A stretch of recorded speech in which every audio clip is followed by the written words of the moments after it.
স্বাগতম জনাইছোঁ মই সংগীতা অন্য এটি ভিডিঅ'লৈ। এতিয়া বৰ্তমান চলি আছে ভাদ মাহ। এই ভাদ মাহটোক পবিত্ৰ জ্ঞান কৰা হয়।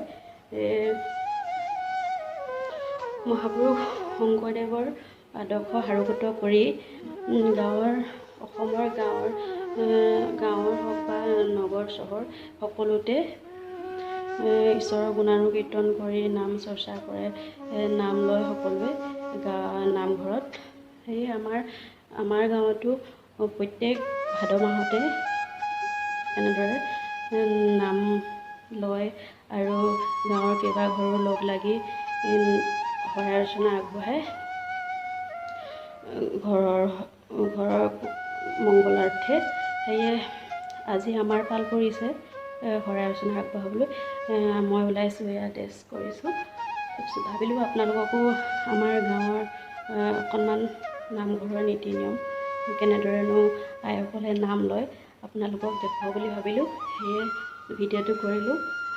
আপোনালোকে ভিডিঅ'টো শেষলৈকে চাই থাকিব। কিমানখিনি পাৰোঁ দেখুৱাবলৈ নাজানো। ঠিক আছে, আহকচোন, ভিডিঅ'টো আপোনালোকে শেষলৈকে চাই থাকিব।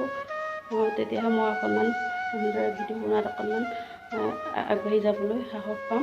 ঠিক আছে, ভিডিঅ'টো আৰম্ভ কৰোঁ আৰু আমাৰ গাঁৱৰ নামঘৰৰ পৰিৱেশ আপোনালোকক দেখুৱাম। ঠিক আছে।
বেছিকৈ হৈ থাকোঁ।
ভিডিঅ'টো যদি ভাল পালে লাইক কৰিব, কমেণ্ট কৰিব, ছাবস্ক্ৰাইব কৰিব আৰু শ্বেয়াৰ কৰি দিব।